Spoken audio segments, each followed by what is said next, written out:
This will be the first of the last two lessons on mass and balance, in which we will learn how to complete a combined load and trim sheet. The load and trim sheet is split into two sections, Part A and Part B, and we will deal with Part A first.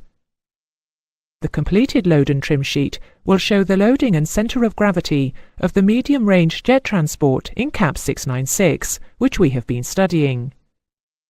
It represents the type of load and trim sheet that airline operators currently use, and you may be required to complete part of one in the EU Mass and Balance examination.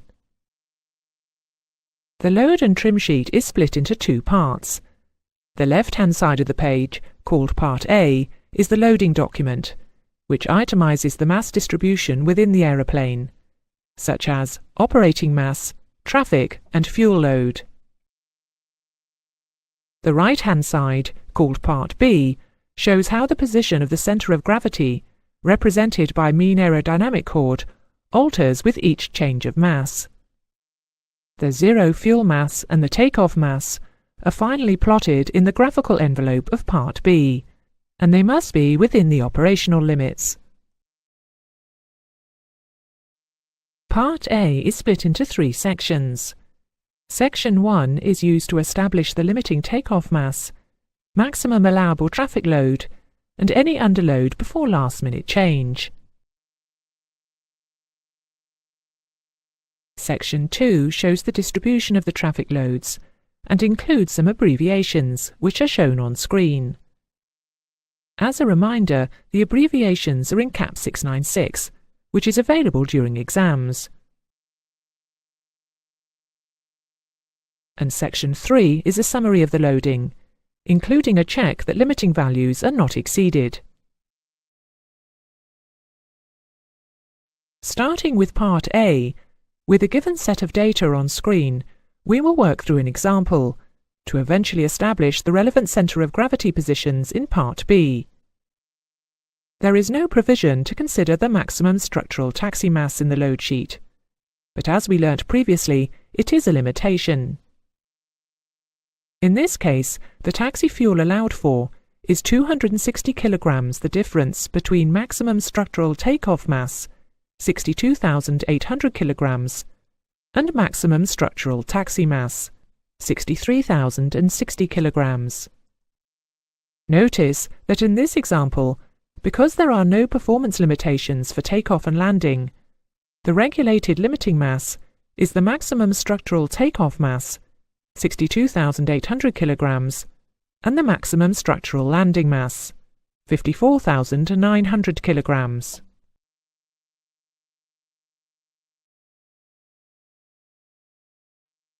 We will progressively enter the required data into the appropriate box to complete Section 1 of Part A, starting with the allowed mass for takeoff, the lowest value of A, B or C.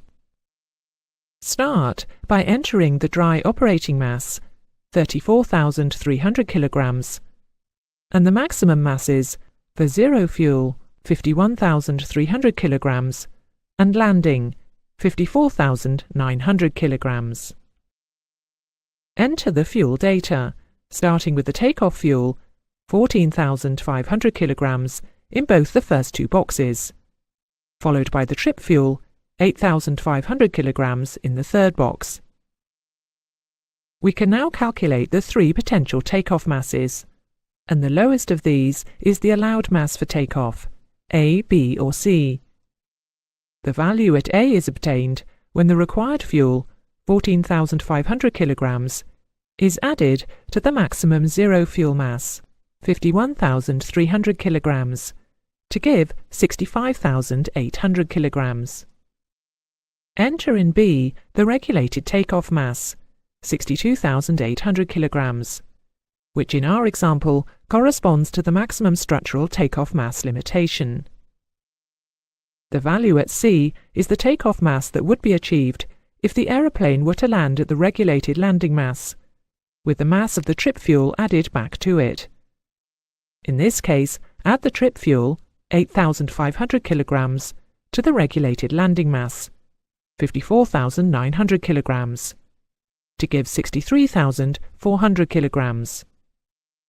The maximum mass that can be allowed for takeoff is, of course, the lowest of the three values, B, 62,800 kilograms. Before we can calculate the allowable traffic load, we must first calculate the operating mass.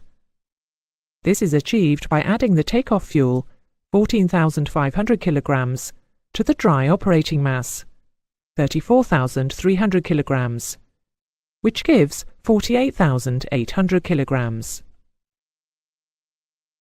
Transfer the 48,800 kilograms in the direction of the arrow to the column under B, 62,800 kilograms.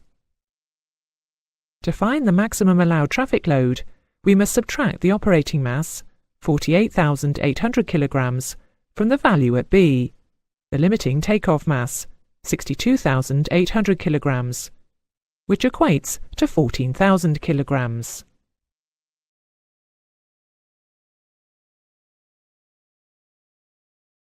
The next step is to calculate the total traffic load, and to do this we will use section 2 of the load sheet, and start by entering the passenger load in the distribution mass box at position O.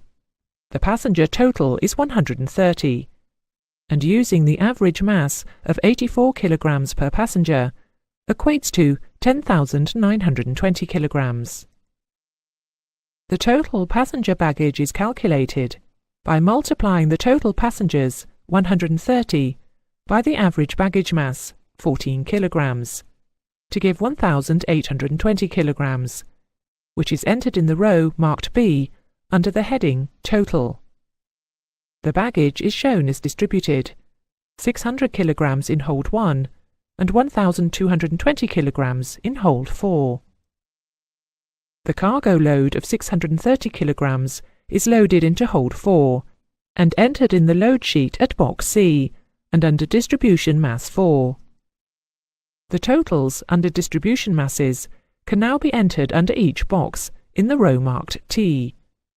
Hold 1, 600 kilograms, hold 4, 1,850 kilograms, and passenger cabin O, 10,920 kilograms.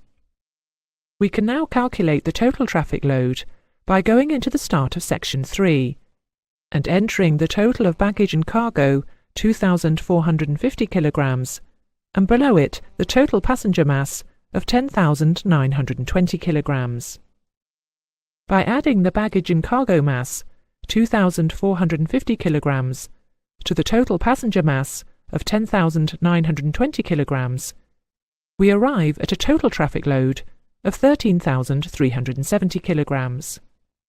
The total traffic load must also be entered in section 1, in the total traffic load box.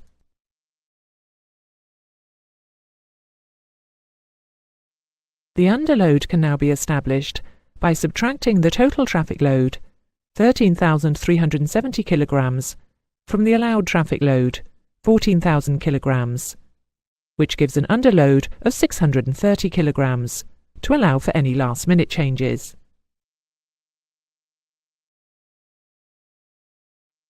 We can now complete the final part of the load in section 3, in which the actual zero fuel mass, takeoff mass and landing mass is calculated. To check against the possibility of exceeding the limiting mass of zero fuel, 51,300 kilograms, takeoff 62,800 kilograms, and landing 54,900 kilograms, the limitations are entered in the appropriate boxes. The next step is to enter the dry operating mass, 34,300 kilograms, and add it to the total traffic load, 13,370 kilograms, to give a zero fuel mass of 47,670 kilograms.